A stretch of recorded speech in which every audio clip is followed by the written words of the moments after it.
Bismillahirrahmanirrahim. Assalamualaikum warahmatullahi wabarakatuh. Waalaikumsalam warahmatullahi wabarakatuh. Alhamdulillah, assalatu wassalam ala rasulillah wa ala alihi wa sahbihi wa mawalah. Asyhadu an la ilaha illallah wahdahu la syarikalah wa asyhadu anna Muhammadan abduhu wa rasuluhu la nabiyya ba'dah wa la haula wa la quwata illa billah wa ba'd. Yang saya muliakan, saya hormati Ketua DKM Masjid Al-Hidayah serta para pengurus, para sesepuh, para asatid wa asatizah, para jamaah, bunda dan ayah yang juga hadir. Terkhusus saya ingin menyapa teman-teman remaja, anak-anakku, teman-teman cilik yang juga hadir dalam majelis kali ini. Saya berharap anak-anakku ini, anak-anak kita ini akan meramaikan masjid ini. Amin. Yang akan selalu menjadi pelopor bagaimana masyarakat di sini ya kedepannya untuk mencintai masjid. Dan terkhusus saya berdoa semoga anak-anak kita ini menjadi pemimpin hebat di masa depan, insyaallah. Alhamdulillah, malam hari ini saya bersyukur sekali ya bisa bersilaturahim dengan seluruh jamaah Masjid Al-Hidayah di Bintaro Sektor 2. Ini memang ujiannya buat saya di malam hari ini.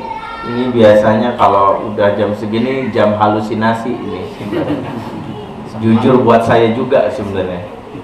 Ya, udah habis sholat isya, habis makan malam, ini kalau melihat orang gemuk dikit aja udah aneh. Ini kayaknya kayak kasur kan gitu. Karena pengen tidur biasanya. Ya Bu. Makanya ceramah kalau panjang-panjang khawatir meninak bobokan. Ya. Karena itu memang meneladani atau mencoba mencari hikmah dari Isra dan Mi'raj ini mungkin setiap tahunnya sudah kita sering dengarkan. Ayatnya pun gak berubah.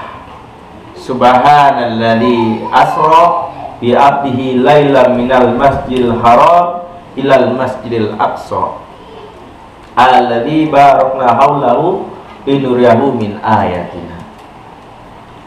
Maha suci Allah, ya, Maha suci Allah yang memperjalankan hambanya dari Masjidil Haram ke Masjidil Aqsa di suatu malam.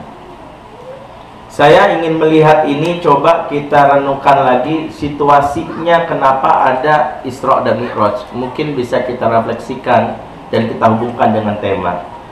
Mungkin sedikit dari kita yang tahu sebenarnya kenapa sebelum ada Isra Mi'raj ada peristiwa yang sungguh mengguncang emosi Rasulullah SAW. Peristiwa ini disebut dalam sejarah sebagai Amul Huzni. Nih ya, tahun kesedihan. Ya, kalau anak muda sekarang sebutnya tahun galau. Kenapa Rasulullah mengalami tahun kesedihan? Dan inilah puncaknya adanya Isra dan Mi'raj. Kesedihan yang dialami Rasul karena ditinggalkan oleh dua orang yang begitu dicintainya.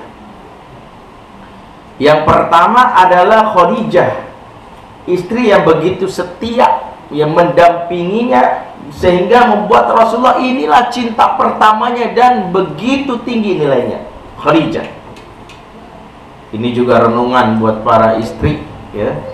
Sejauh mana ketika meninggal suami merasa kehilangan, berarti punya bekas pengaruh kepada suami. Jangan sampai pas meninggal suami malah sedang yes ya, buru-buru langkahi mayat istri kan gitu. Karena syarat menikah lagi langkahi dulu mayatku kan gitu ya. Begitu mati entar dulu jadi kubur ya, langkahi dulu mayatnya kan gitu ya. Khadijah ya binti Khuwailid, seorang wanita yang begitu masuk ke dalam hati seorang bernama Muhammad. Bagaimana mempengaruhi Rasulullah. Kehadirannya justru menyejukkan Rasulullah memandang sesuatu yang indah kepadanya, dan ini subhanallah ibu-ibu sudah nggak menjadi perilaku atau menjadi istri sebagaimana Khadijah kepada Rasulullah. Jadi kalau kita lihat bagaimana Khadijah profilnya, dan ini jadi pelajaran bahkan sesibuk-sibuknya Khadijah. Dan kalau dibilang dia pengusaha sebenarnya nggak juga. Jadi kalau kita baca kitab sirah yang menyebutkan Khadijah itu pengusaha businesswoman, sebenarnya lebih tepat bukan businesswoman, beliau itu adalah investor. Jadi menanamkan modal kepada lelaki yang bisa berdagang, nanti bagi hasil. Sehingga pemahamannya bisnis Khadijah sebagai pengusaha bukan yang berada di suatu tempat kantor terus dia mengelola bisnis dari situ, enggak. Makanya begitu menikah sama Rasulullah, peran utamanya kembali. Ini juga penting peran bagi seorang ibu. Ketika sudah menikah, peran sejatinya ada di rumah. Makanya wajar kalau kita lihat sejarah, ketika Rasulullah mendapatkan wahyu yang begitu menggetarkan hatinya, beliau cemas pulang. Beliau minta selimuti aku gitu. Dan disitulah peran istrinya. Untungnya istrinya ada di rumah. Coba kok istrinya sibuk, selimuti aku, nggak ada ya, pembantu tolong deh selimuti aku. Jadi deh sama pembantunya, kan gak enak. Ya bu, jangan sampai suami pas lagi butuh nggak ada ibu, nggak ada istrinya. Dia butuh motivasi, nggak ada. Dia butuh untuk merasakan bagaimana kenyamanan as-sakinah. Ternyata ibu lagi asik ya di luar. Nah ini Khadijah begitu berbekas, maka begitu wafat Rasulullah mengalami kesedihan, sedih ya. Tapi nggak sampai galau kayak anak muda sekarang ya, baru diputusin aja langsung ngunci diri dalam kamar ya. Kadang-kadang juga lebay gitu, aku nggak bisa hidup tanpa dia. Ternyata seminggu lagi pas dicek, kok masih hidup, kan nggak enak. Makanya nih yang anak muda ya, nih nggak usah lebay ya. Mencintai seorang itu cukup dengan hati, jangan sepenuh jiwa. Karena kalau putus cinta nanti cuma sakit hati, nggak sampai sakit jiwa kan gitu. Ini rumusnya. Begitu yang kedua, Rasulullah mengalami kesedihan yang kedua, dan ini lengkaplah, yaitu beliau kehilangan mentor, kehilangan penopang, backing kalau bahasa kita, yang selama ini mengasuhnya, seorang paman yang meskipun kafir tetapi begitu menyayanginya, yaitu adalah Abu Thalib. Dua orang ini yang secara emosional begitu kuat perasaannya kepada Rasulullah, mengakibatkan Rasulullah merasakan hidupnya hampa saat itu. Dan ini adalah sebuah peristiwa yang manusiawi. Siapapun akan mengalami ini.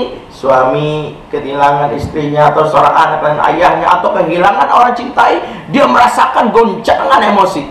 Maka peristiwa Isra dan Mi'raj ada sebuah parade atau sebuah objek bagaimana mengabadikan sebuah cinta yang sejati. Wahai Muhammad, engkau mencintai Khadijah, ya, engkau mencintai yang namanya pamanmu, tapi pamanmu, istrimu kelak akan mati. Maka Allah ingin menunjukkan bahwa ada cinta yang tak akan pernah mati, yang tidak akan pernah meninggalkan dirimu ya Muhammad. Siapa? Akulah Allah. Maka Rasulullah diperjalankan dalam sebuah peristiwa Isra dari Masjidil Haram ke Masjidil Aqsa.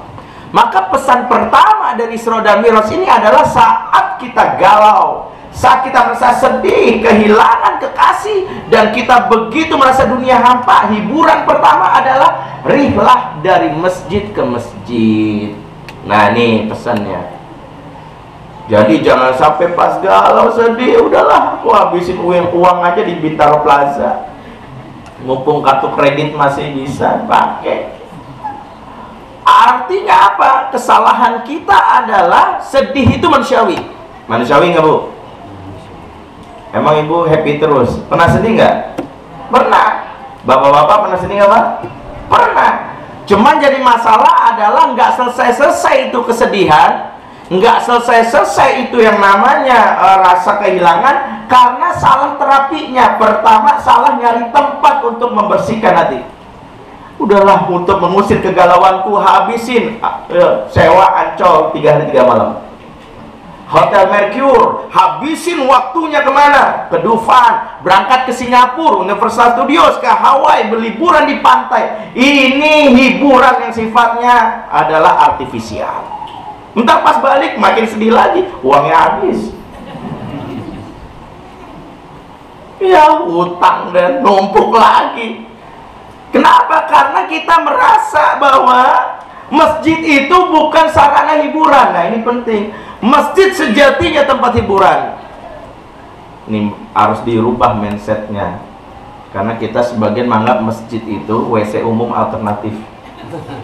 Didatengin pas kebelet pipis.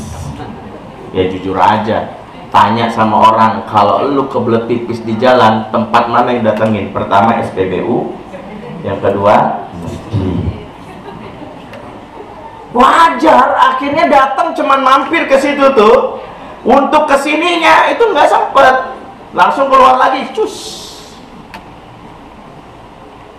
nggak masuk ke dalam batinnya. Allah ingin memberi petunjuk pertama. Nah, galau, iya.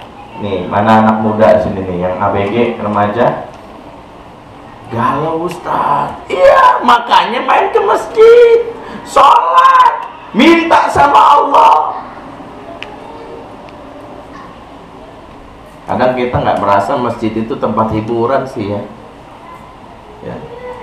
Kita nggak merasa kalau ada masalah hiburannya kayak yang lain sih. Nggak pernah menjadikan masjid tempat untuk hiburan. Maka Allah ingin memberitahu bahwa Masjidil Haram, Masjidil Aqsa itu pertama. Nih, barulah dari situ diangkat ke atas langit ke Mi'raj. Ada satu pertanyaan yang sering ditanya, kalau tujuannya mau dinaikkan ke Allah ke Mi'raj, kenapa harus ke Masjidil Aqsa? Emang dari Mekah ini Masjidil Haram nggak bisa langsung ke atas langit? Syung gitu, kenapa harus ke situ dulu? Jelaskan oleh beberapa ulama, karena salah satu yang harus dilakukan kalau orang lagi sedih adalah dia melakukan refleksi perjalanan. Masjidil Aqsa disebutkan adalah alladzi barakna haulahu linuriyahu min ayatina, tempat yang diberkahi karena banyak nabi yang diturunkan dan diutus di Masjidil Aqsa. Sehingga Rasulullah dipaksa dulu, mundur dulu, melakukan flashback perjalanan dakwah itu bukan hanya kamu ya Muhammad. Ternyata yang paling penting perjalanan dakwah itu juga dialami oleh para nabi, khususnya telah diutus sebelumnya di mana? Yaitu berada di Palestina Al-Aqsa, di sekitar Al-Quds. Sehingga dengan Rasulullah melakukan refleksi perjalanan, ada sebuah pemaknaan baru bahwa ujian yang dialami oleh aku saat ini itu bukan satu-satunya. Orang-orang terdahulu pernah mengalami itu. Jadi mohon maaf, kita jangan GR kalau diuji sama Allah. Kayaknya Allah ini banget, aku doang yang mengalami ini. Aku orang termiskin dunia. Begitu. Jadi kalau diuji itu seolah-olah kita doang, padahal orang-orang terdahulu telah diuji. Ahasiban nas ayutraku ayyaqulu amanna wa hum la yuftanun wa laqad fatanna alladziina min qablihim waliya'lamanna alladziina shadaqu waliya'lamannal kadzibin. Apakah kamu ngira bahwa kamu ngaku beriman doang sementara tidak diuji? Sungguh telah diuji orang-orang sebelum mereka. Jadi telah diuji. Orang-orang terdahulu ujiannya banyak. Dengan kita berangkat, dengan Rasulullah berangkat menuju Masjidil Aqsa, Rasulullah dikasih tahu, ya Muhammad, ujianmu dengan kehilangan yang namanya istri, yang namanya paman sebagai pendukung dakwahmu. Orang-orang terdahulu mengalami juga. Ya, nabi-nabi terdahulu ada yang dibunuh, ya, ada yang diusir dari kampungnya, sama. Maka Isra Mi'raj ini maknanya adalah dari sisi bahwa ada sebuah terapi bagi orang-orang yang mengalami ujian. Ya, ibu-ibu mengalami ujian ketika mengurus anak, maka yang harus dilihat adalah bukan kita doang. Ya, jangan berpikir berputus asa, udahlah saya nggak mau lagi, mama nggak akui kamu sebagai anak mama. Ini nggak benar. Belajarlah dari Nuh yang sama diujinya punya anak kafir namanya Kan'an, makanya dikasih tahu, ya. Tetapi Nuh tetap ditinggikan derajatnya di hadapan Allah karena Nuh nggak pernah putus asa. Inni da'utu qaumi lailan wa nahara falam yazidhum du'ai illa firara. Aku berdakwah pada kaumku, pada anak istriku siang dan malam. Bukan bertambah dekat anak istri, semuanya malah kabur menjauh dari Nabi Nuh. Nabi saja punya anak kafir nggak putus asa. Jadi kalau ada bapak-bapak sini anak baru bandar dikit dah, kamu bukan anak papa. Ya, pergi kamu. Nggak ada dari keturunan papa yang sebandel kamu. Hati-hati mengusir anak atau mengusir murid, ya, bagian guru ini bisa jadi hukumannya seperti Nabi Yunus ketika mengusir kaumnya yang namanya Ninawa. Wa dhannun idzahaba mughadiban fazanna allan naqdiru alaihi fanada fi zulumat alla ilaha illa anta subhanaka inni kuntu minaz zalimin. Ingatlah kalian dan kisah Zunnun. Siapa Zunnun? Nabi Yunus. Maka dia keluar dari kaumnya, Allah kasih hukuman, dimasukkan ke dalam perut ikan paus, dunia terasa gelap. Makanya hati-hati ngusir murid, ngusir anak karena putus asa, hukumannya nanti persis seperti Nabi Yunus di dalam ikan paus. Tiba-tiba hidup terasa gelap, bisnis mentok, ya segala usaha gagal, jijian hidupnya karena seperti dalam perut ikan paus. Berarti apa? Belajarlah dari situasi yang tadi saya gambarkan, bahwa setiap ujian yang kita alami, lihatnya adalah orang-orang terdahulu juga pernah diuji. Jangan GRI, kita lewati aja. Makanya kalau ingat orang-orang terdahulu dihukum oleh Allah, diuji sama Allah, ujian kita nggak ada bandingannya. Ngaji sekarang, ya Allah masih muda, ya.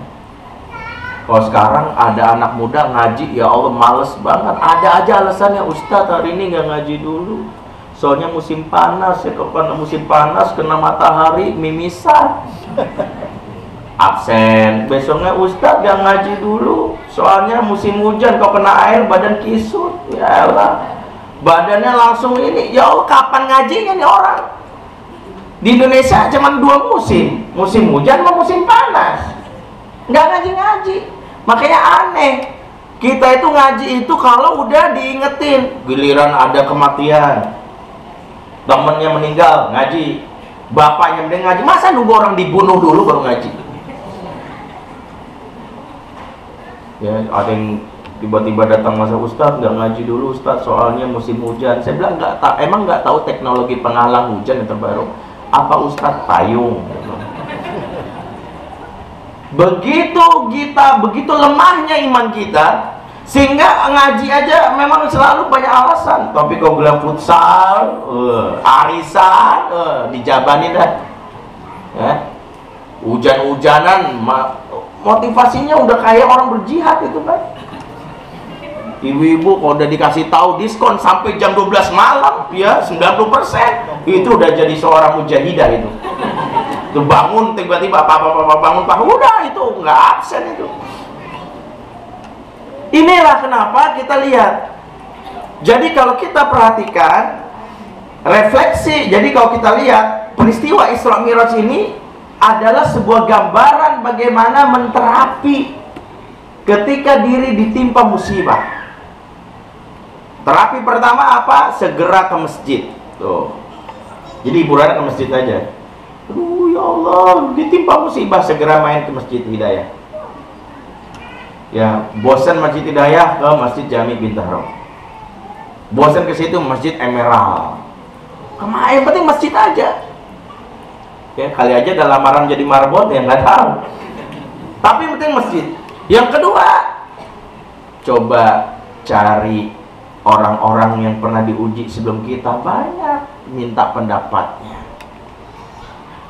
Nah, yang ketiga barulah diminta Rasulullah Mi'raj.